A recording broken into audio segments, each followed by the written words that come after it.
Esta mañana vamos a terminar con esta serie del profeta Jonás. Estamos hablando de las sorpresas en el libro de Jonás, ¿no? Y hoy toca otra sorpresa. La semana pasada hablamos de el sorprendente amor de Dios, del capítulo 3. Hoy vamos a hablar de la sorprendente compasión de Dios. Y este periodo que hemos tenido, pues hemos visto muchas cosas, ¿no? Y ten tu Biblia abierta ahí en Jonás 4. Pero una de las cosas que hemos estado viendo en todo este libro de Jonás, en todo este profeta increíble, es que es un libro que está lleno de giros sorprendentes, ¿no? Esta palabra os va a quedar, por lo menos que os queda esta sorprendente, ¿no? Todo lleno de giros ahí. Y me encanta, ¿no? Porque comienza con ese giro trastornando a Jonás, ¿no? Llamándole, y el giro que en vez de obedecer a Dios, ¡buah!, el tipo se larga, ¿no? Se huye de la presencia de Dios, intenta escapar, ¿no? Y no quiere darle el mensaje de juicio a la ciudad de Nínive, ¿no? Y es increíble, ¿no? Como la respuesta de Jonás es tratar de huir de Dios, ¿no? Eso es lo que tantas veces nosotros hacemos cuando nuestra vida no va tan bien, ¿no? Intentamos huir de Dios, a ver si Dios no me ve cuando estoy haciendo esto que está mal. Jonás no estaba haciendo nada mal, pero a veces intentamos nosotros, bueno, estoy haciendo esto, pero a ver si me escondo y Dios no me ve, ¿no? Y él intenta huir de Dios, pero no puede huir, ¿no? Y vimos eso desde el primer capítulo, ¿no? Como él huye, ¿no? Algo inaudito, decíamos, porque es la primera vez en la historia bíblica donde un profeta es llamado a predicar a una ciudad extranjera y tiene que ir él personalmente a llevar el mensaje. No es que se queda en Jerusalén y predica contra los ninivitas, no, tiene que ir allí, es la primera vez que ocurre eso en el texto bíblico, ¿no? Pero también no es la primera vez que un profeta desobedece como Jonás, y veíamos las consecuencias de cuando un profeta desobedece, ¿no? La palabra de Dios y el mandamiento de Dios, ¿no? Y vemos que él trata de huir de Dios y luego, pues, a través de esa huida, Dios hace un milagro increíble, ¿no? Una salvación de todo ese barco, lleno de paganos, hombres que adoraban a un montón de dioses. Cada uno adoraba a su Dios, decía en el barco. Y Jonás estaba durmiendo en la parte baja del barco. La gente tiene muchos dioses y adora a todos esos dioses intentando buscar y encontrar la solución para su vida. Encontrar que alguien les responda. Pero nadie les responde. Porque solo hay un Dios. Un único y suficiente Dios para responder y hablar por nosotros. Y no está en el móvil de Sebas ni en ningún móvil que esté encendido ahora. Así que apáguenlo. Dios no te va a dar el móvil, apágalo. Esos son 50 euros de multa, lo aprovecharemos para la ofrenda de Carmen. Vale. Ponle silencio entonces. ¿No? Y vemos ahí, ¿no? La gente buscando todo ese tipo de Dios, pero Jonás se identifica con quién es y quién es su Dios, y el pueblo, los marineros, se convierten a Dios, hacen sacrificios a Dios. Sorpresa, ¿no? Otra sorpresa. Donde parece a veces que no podemos ser utilizados por Dios, no hace falta, Dios no nos necesita. Dios ya es autosuficiente y Él convence de pecado, de justicia y de juicio, ¿no?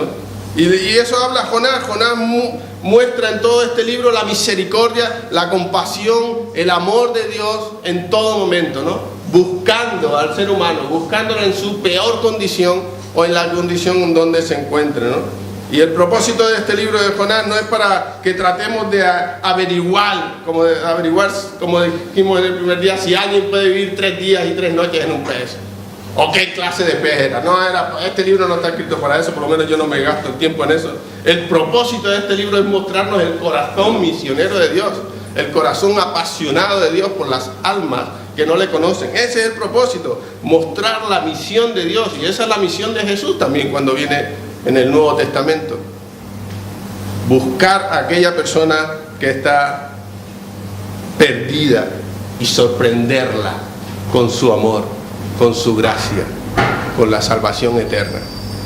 Hoy, al llegar al final de este libro, quiero que nos fijemos en 3 puntos. Pero antes vamos a leer el capítulo 4. Y para eso necesito a alguien que sepa leer, como la semana pasada. ¿Alguien sabe leer hoy? Vamos, venga. Véngase, léamelo.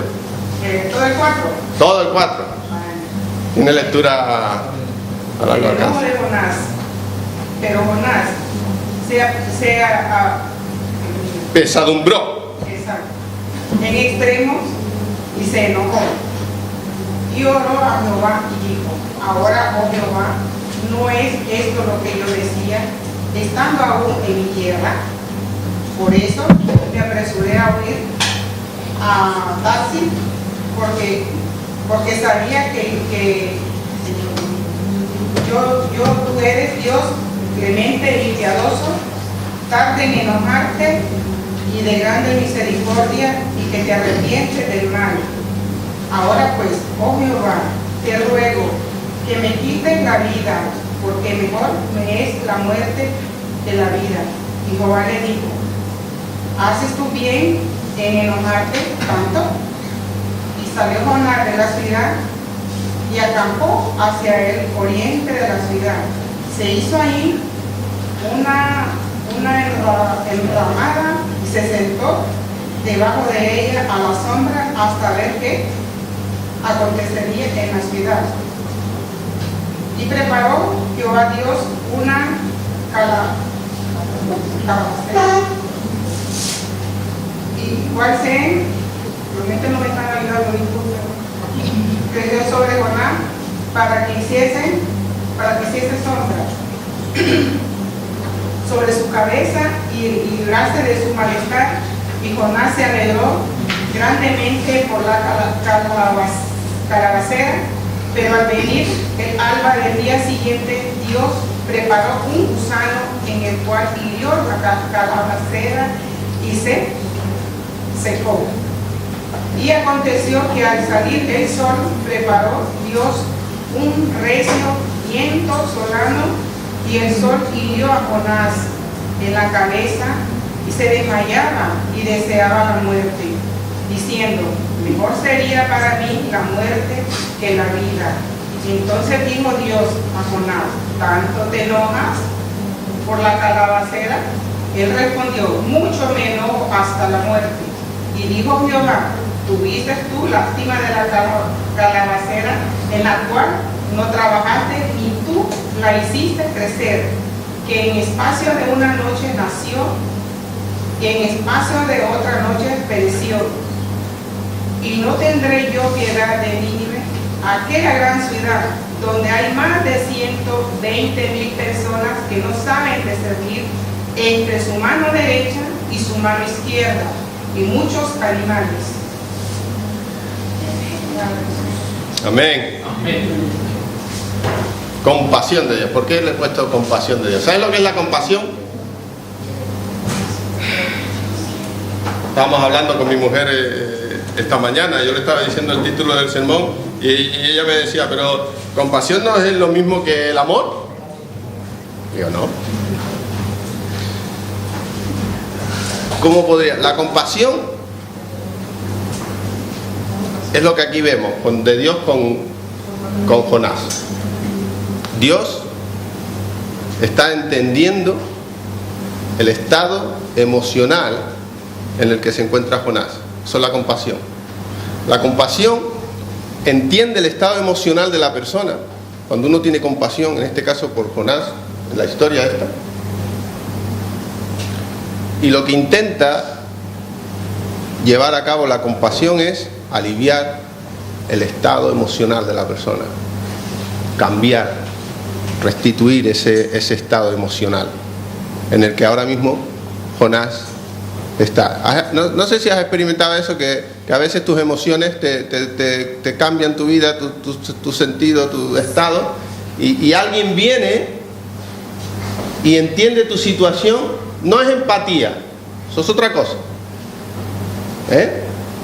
lo podríamos decir, pero hoy no es el momento. No es empatía, es saber, entender, no ponerte en el lugar, sino entender la condición emocional de esa persona e intentar aliviar su estado.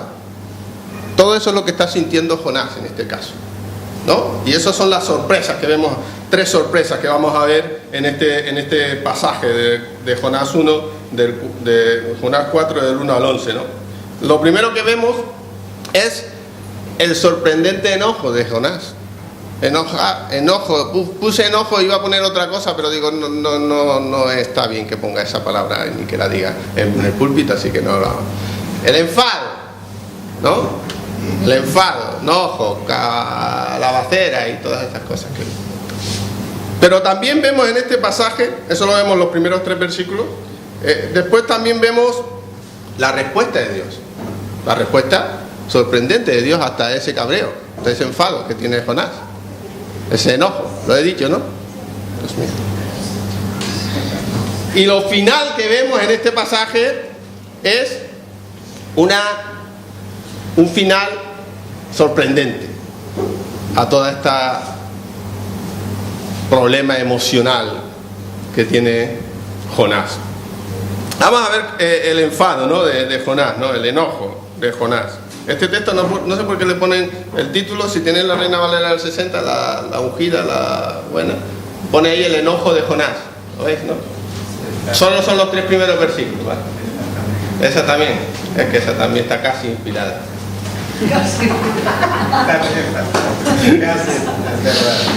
Pero eso es lo que vemos en los 3 primeros versículos, el enfado de Jonás, ¿no? Dice hasta el extremo. Y eso es lo que nos da la pista, ¿no? De lo que hablábamos en el primer capítulo. ¿Por qué Jonás huyó de Dios? ¿Por qué Jonás huyó y no fue a predicar a Nínive? Ahí lo vemos.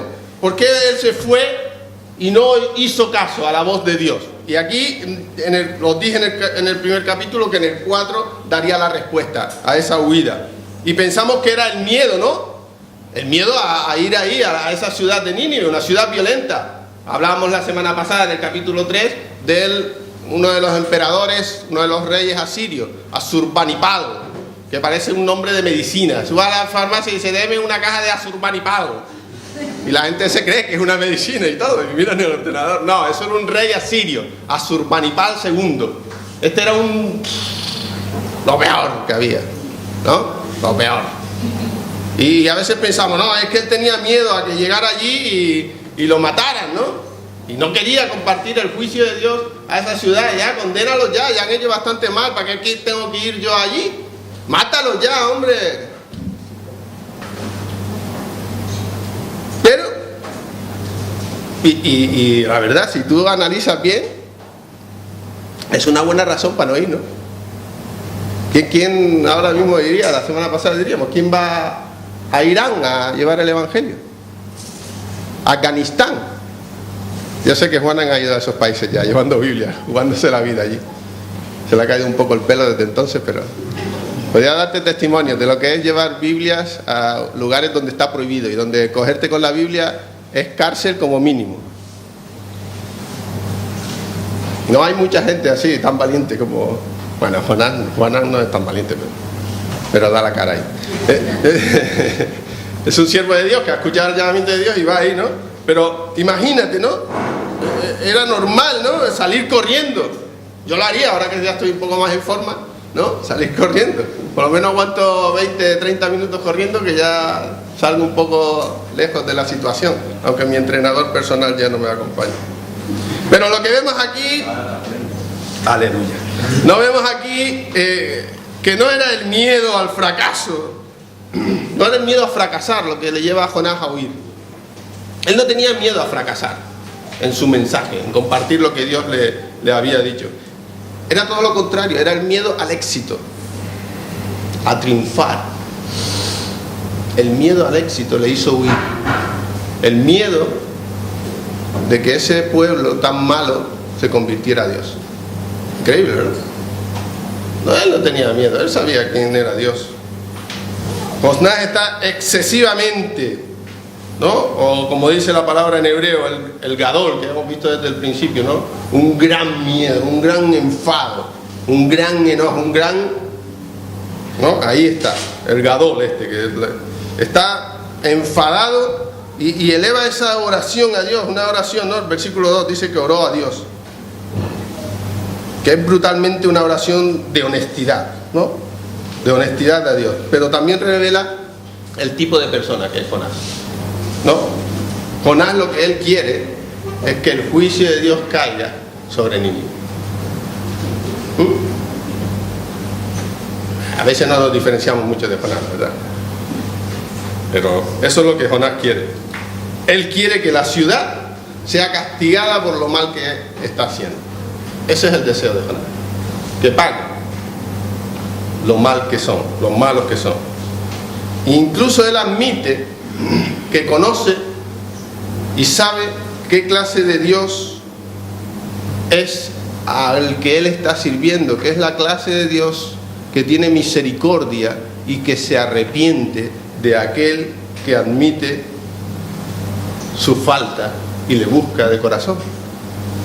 Eso dice la Biblia. Toda esta semana tengo un texto, ni lo he buscado en la Biblia, lo conozco parte, pero ese es un texto en la Bíblica, ¿no? Un texto bíblico que yo le decía a mi mujer, con personas que a veces viven en pecado, viven mal, ¿no?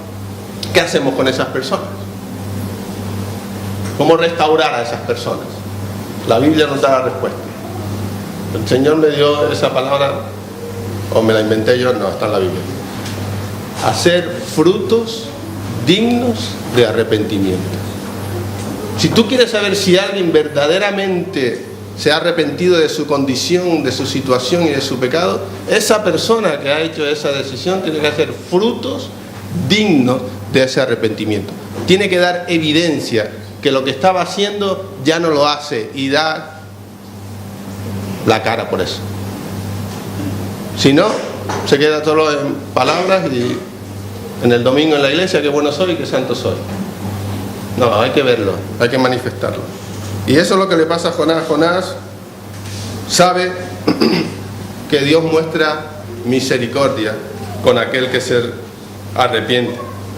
Y es por eso que desde el principio Jonás no quiere ir a ese lugar, porque él conoce a su Dios y no le importa tanto el mensaje bíblico o el mensaje del juicio, sino le importa que esta gente puedan arrepentirse y que puedan recibir la misericordia de Dios. Eso es lo que le importa, porque él conoce la historia, él ha visto quiénes son.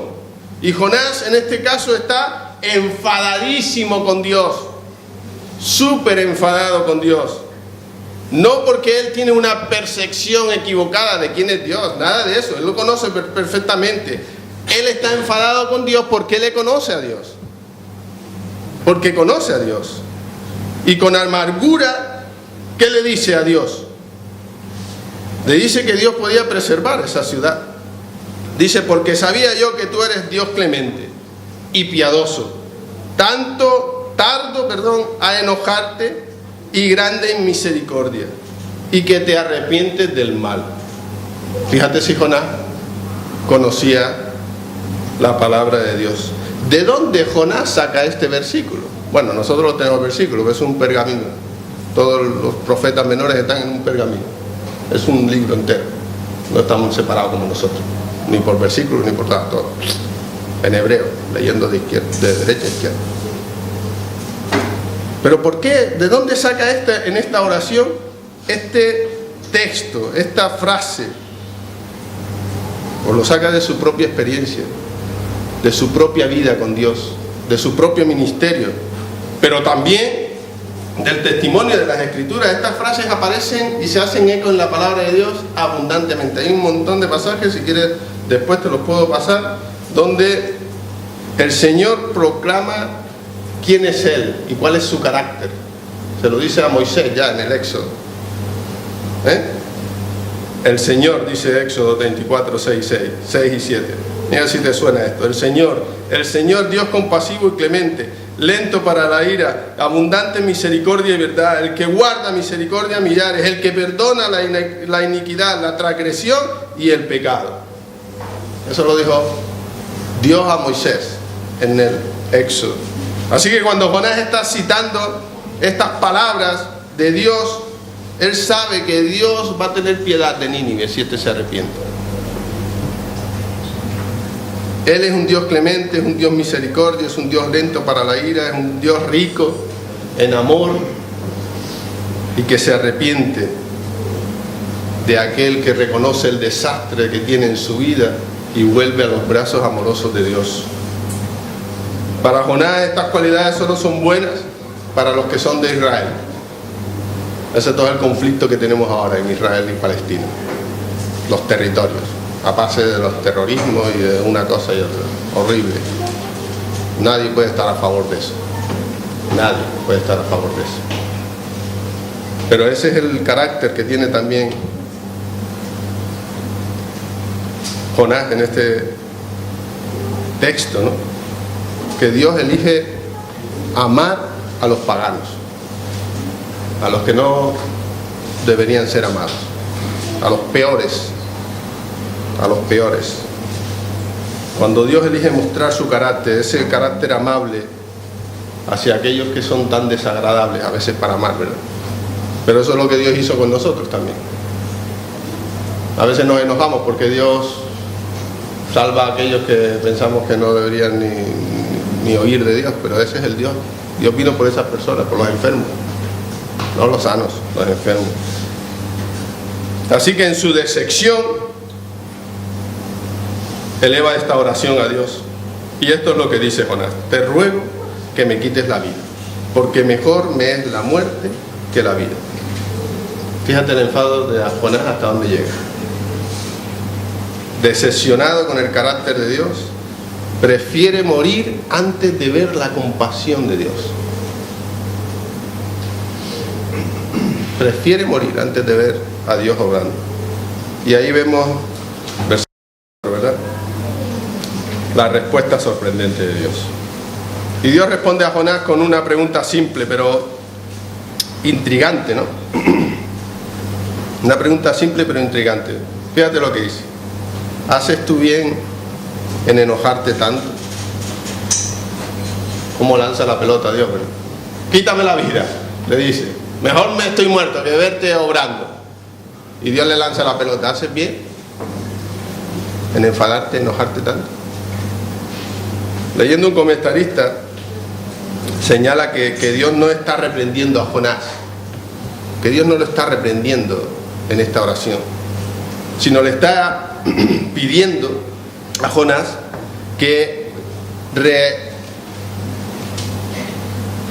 vuelva a examinar la situación y a evaluarla antes de tomar decisiones apresuradas. Dios le está diciendo: tranquilo, mira bien las palabras que estás diciendo, analízalas bien y evalúalas. Y Dios lo que le está diciendo es: ¿estás seguro de que la evaluación que tú estás haciendo del acontecido es correcto? ¿Estás seguro de eso, Jonás? La pregunta que Dios hace a Jonás no es una pregunta mala, sino es una pregunta que a diario nos tendríamos que hacer cada uno de nosotros. A diario. Cuando estamos luchando con la ira, hazte la pregunta: ¿hago bien en enfadarme? ¿Estoy seguro de que mi evaluación de la situación y cómo respondo es la correcta? Y otras veces hazte la pregunta así: ¿hago bien al ser tan orgulloso? El orgullo es un problema que tenemos abundante. ¿Hago bien en ser tan orgulloso? ¿Osa? Se puede poner también. ¿Hago bien en sentir lástima por mí mismo? ¿Hago bien en sentir lástima por mí mismo? ¿Hago bien en criticar a los demás? ¿Hago bien en anhelar la aceptación de los demás? ¿Hago bien en ser indiferente con los que me rodean? ¿Hago bien en ser tibio con Dios? ¿Hago bien? Preguntas complicadas, preguntas que nos hacen ver, ¿no? Pero preguntas que a veces nos rebotan, ¿no? Hay un dicho, un refrán en la Biblia, ¿no? El libro de Jueces, ¿no? Una frase ahí que abunda en el libro de Jueces. Todos saben cuál es, ¿verdad? Cada uno hacía lo que bien le parecía, ¿no? Hemos escuchado esa frase, ¿no? Del libro de los Jueces. Cada uno hacía lo que bien le parecía. Cada uno hacía lo correcto ante sus propios ojos. Es lo que quiere decir. Esto está bien delante de mí, yo lo hago. Y al que no le guste, que morcilla para él. No vienen mal unas morcillitas con arroz, pero bueno. Y a veces funcionamos así, ¿verdad? A veces funcionamos así, hacemos bien, creemos que el bien es lo que, pues mis ojos y mi... Pues ya está, pues yo hago lo que bien me parece, ya está. Y yo después voy al Señor y le pido perdón y gracias, Señor, por perdonarme. Y mañana vuelvo otra vez. Porque a mis ojos, pues está bien, yo hago lo que bien me parece. ¿Por qué hacía el pueblo de Dios eso? ¿Sabes por qué? Pues no tenían un líder, un Dios. Cuando una persona actúa de esa forma es que Dios no está reinando en su vida. En su vida está reinando otra cosa, otro personaje, otro carácter, pero no el carácter de Dios. Cuando Dios está reinando en tu vida, no haces lo que bien te parece a ti, sino lo que Dios quiere que tú hagas, aunque a veces eso no te guste o no te parezca tan bien. Y no hablamos de cosas malas, ¿vale? Y a veces funcionamos así, de esta manera, cuando no gastamos tiempo en la palabra de Dios, cuando no gastamos tiempo en estar orando, buscando a Dios, hablando con Dios, relacionándonos con Dios. Y al principio, a veces, cuando esto sucede, parece que no pasa nada, lo estamos haciendo bien todo va bien, si funciona, ¿para qué leo la Biblia? No hace falta, si la vida sigue igual, ¿no? ¿Para qué oro si la situación sigue? Y eso lo que ocurre es cuando nosotros dejamos de orar, dejamos de leer la Biblia, dejamos de congregarnos. ¿Saben lo que ocurre? Argot informático, para los que entienden esto. No recibimos actualizaciones nuevas. Yo en mi iPhone y en mi iPad siempre recibo actualizaciones. Ya está la actualización 7.2. Y cuando viene una actualización, ¿saben lo que yo hago? Lo actualizo mi móvil o mi iPad. Cuando tú no estás en conexión, ¿sabes? Porque mi aparato electrónico está conectado a las fuentes del internet y de las líneas raras esas por ahí. Cuando usted, cuando yo, cuando nosotros perdemos esa conexión directa con Dios por medio de la palabra y por medio de la oración, no actualizamos nuestros drivers, nuestra memoria, nuestra vida, y eso pasa factura. Y eso pasa que después no tenemos un maná fresco en nuestra vida. Hablábamos antes, ¿no?, de la fidelidad de Dios, el maná cada día, ¿no? El pan nuestro de cada día, el maná fresco de Dios, las nuevas experiencias del Espíritu Santo. Eso hablábamos el viernes, ¿no? Preguntaba a los hermanos, digo, ¿cuándo fue la última vez que tuviste una experiencia con el Espíritu Santo? Esa fue la pregunta que les hice el viernes. Menos mal que no viniste. Pero puedes venir y disfrutar también. Nuevos enfrentamientos con la verdad de Dios, con la verdad de Dios. Nuestros archivos internos, tantas veces por no permanecer en la palabra de Dios, se corrompen. Y nuestra brújula, nuestro GPS nos lleva a direcciones equivocadas, como le pasó a Jonás. Y el peligro es que no podemos ser realmente conscientes, ¿no?, de eso, ¿no? Nuestros corazones tantas veces están lejos del Señor. Y Dios le hace a Jonás una pregunta, una buena pregunta. Y Jonás no responde. Jonás no responde a Dios en ese momento. Pero Dios insistentemente no deja de perseguir a Jonás. Y llegamos al final sorprendente de este libro, ¿no? Y encontramos esa lección sorprendente que deliberadamente no solo va dirigida a Jonás, sino que va también dirigida para todos nosotros, ¿no? Versículos del 5 al 11. Jonás no responde a la pregunta de Dios, sino que sale de la ciudad, se construye un refugio y espera a ver qué sucede. A ver qué sucede. A ver qué sucede con la ciudad de Nínive. Él tiene la esperanza, contra toda esperanza, que Dios se arrepentirá de nuevo y va a matar, a acabar con todos los ninivitas. Pero el refugio de Jonás no era un refugio improvisado y no estaba dándole alivio del calor del sol. Y el versículo 6 nos dice que Dios designó una planta, una calabacera, para que creciera lo suficiente rápido y lo suficiente grande para que le diera sombra y para que Jonás estuviera agradable y pudiera esperar ver lo que iba a suceder en la ciudad de Nínive. Y la planta amortigua, ¿no?, amortigua el calor sofocante, el malestar de Jonás. Y así que esa planta de Dios brota, protege a Jonás de ese calor inmenso, y Jonás en ningún momento, dice la palabra de Dios, que amó a esa planta, ni se preocupó. A él lo único que le interesaba era la sombra de la planta. Se alegró de tenerla Pero a la mañana siguiente Dios dice que dispuso un gusano que comió la planta, que murieran las hojas y que dejaran de proporcionarle alivio a Jonás del sol. Qué malo Dios, ¿verdad? Se marchitaron todas esas plantas y murieron. Dios dice que también provee un viento abrasador, caliente, que sopla sobre la tierra, y el termostato en el sol está a lo máximo. Y Jonás otra vez se deprime, dice, se desanima, está a punto de morir, y una vez más le pide a Dios: quítame la vida, quítame la vida.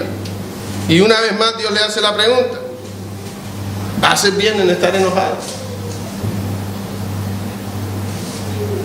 Y Jonás dice: sí, me va bien estar enojado, estoy bien contento de estar enfadado. Hay gente que está enfadada toda la vida.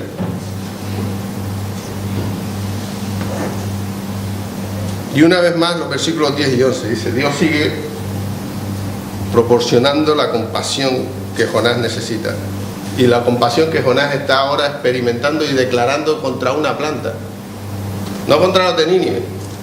Él quiere compasión con la planta. Él no la plantó, él no ha hecho nada por ella, él solo la disfruta.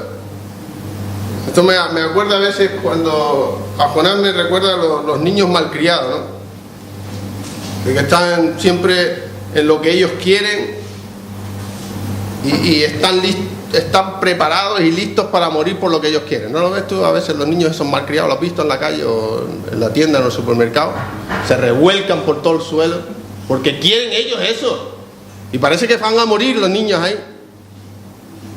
Lo que necesitan, yo sé lo que necesitan,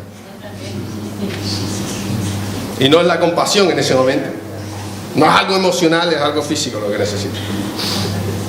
Pero ese Jonás está revolcándose por ahí, llorando como un niño chico, como un pequeño mimoso que quiere lo que él quiere, y que si no se hace, pues me revuelco, y Timoteo y Gimoteo y también Zacarías, Timoteo y todo eso, porque él quiere su comodidad, y él no tiene ninguna compasión por los ninivitas.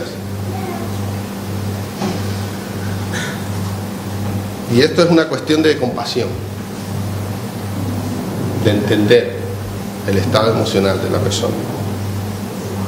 ¿Cómo podemos amar y perdonar y tener misericordia de las personas como Dios lo hace?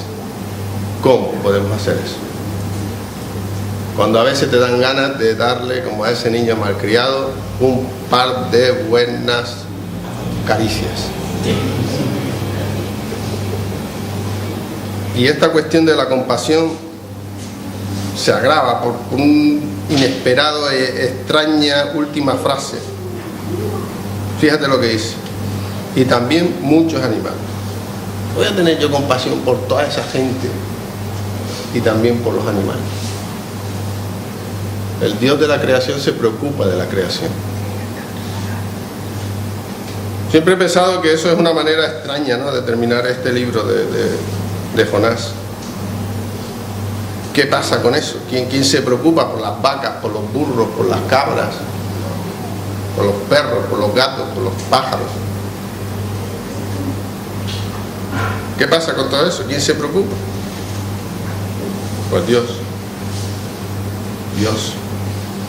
Y es un tema muy interesante. Si estuve buscando varios textos en la Biblia donde Dios se preocupa no solamente por los seres humanos, sino también por los animales, por su creación, por todos. Proverbios 12:10 es un texto, dice: el justo se preocupa por las necesidades de su animal, pero los actos más amables de los impíos son crueles. Los justos, el que ama a Dios, el que busca la sabiduría de Dios, va a cuidar los animales.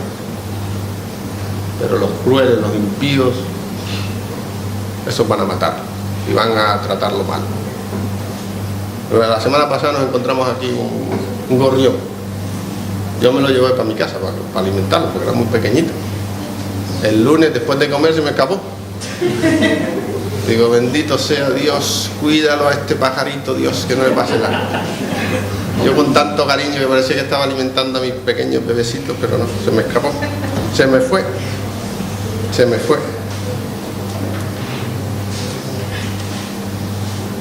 Qué bueno, ¿no? Que Dios se preocupa por todo eso. Y a veces yo me siento con esa pregunta que Dios le hace a Jonás. También es una pregunta que a mí me hace sentir incómodo, porque me parezco tantas veces mucho a Jonás. Yo no sé vosotros, pero a veces me parezco mucho. A menudo soy egoísta y me preocupo más por mi situación, por mi comodidad, que por otras cosas, ¿no? Mucho más a veces que el sufrimiento de los demás. Creo que tenemos que recordar el corazón del Maestro. El corazón del Maestro. No necesitamos la justicia, ¿no? Necesitamos la misericordia. La justicia es del Señor. Nosotros necesitamos misericordia, compasión de Dios.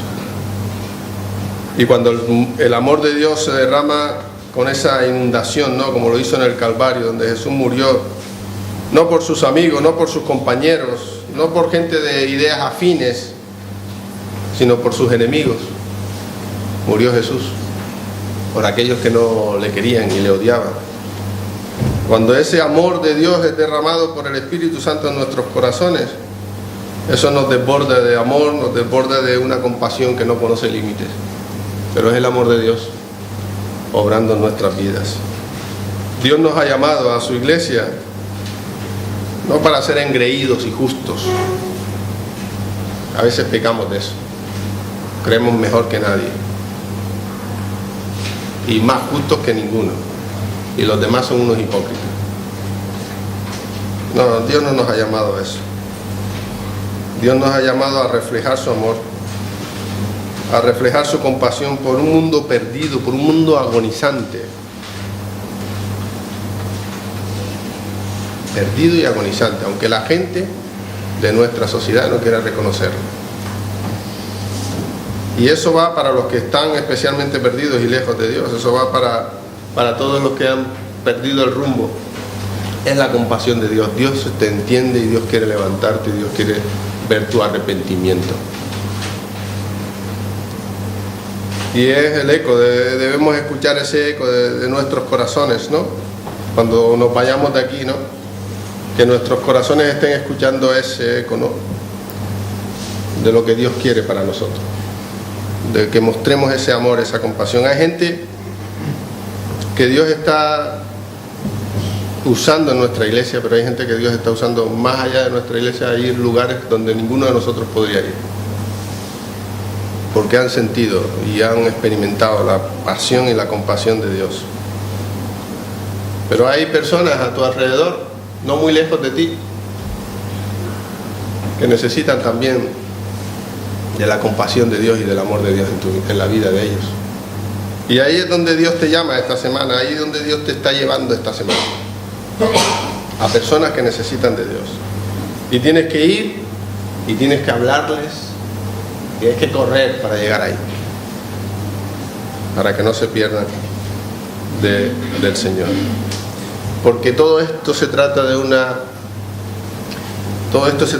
cuestión de compasión. De compasión.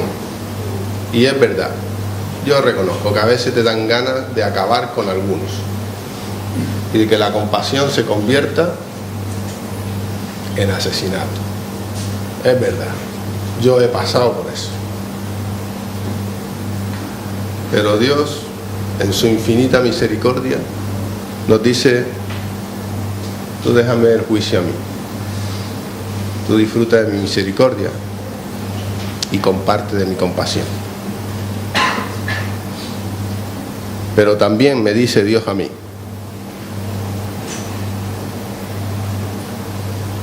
Dios me dice a mí, por lo menos, yo no sé vosotros,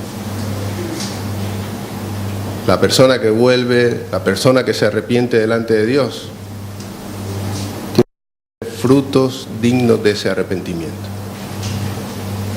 Si no, sigue siendo el mismo de siempre, o la misma de siempre.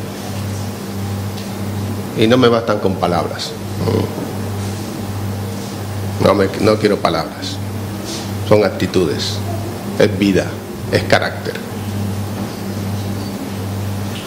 Si no, busca a Dios porque lo necesitas.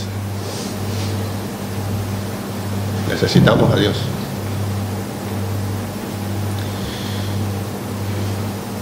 Dios quiere derramar sobre ti también esa sorprendente compasión de Dios. Y te pregunta también.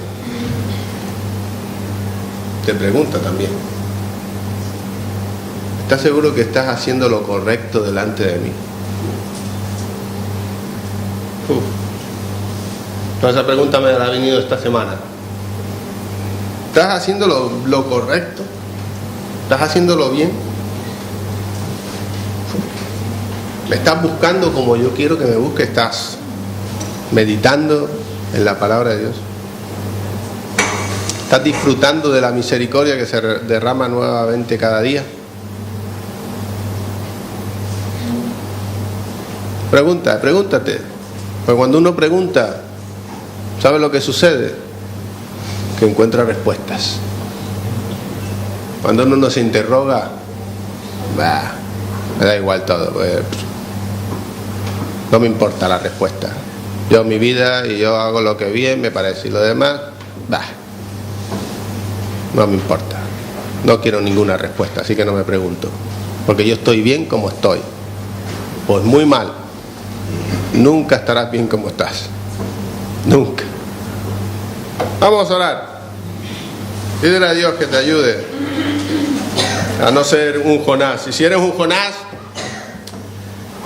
cambia de actitud.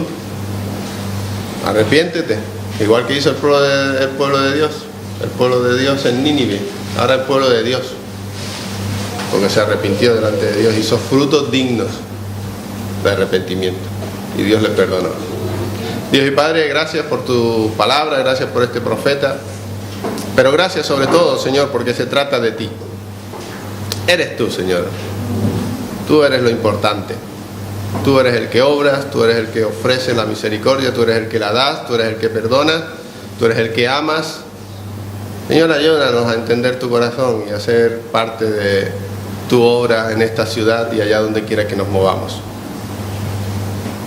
Ayúdanos a disfrutar de tu creación y a cuidarla como tú te mereces, Señor.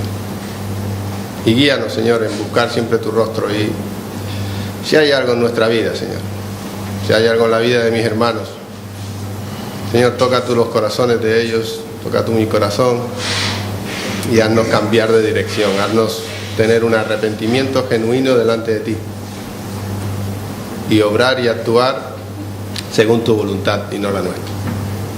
En tu nombre oramos con acción de gracias. Amén. Próximo.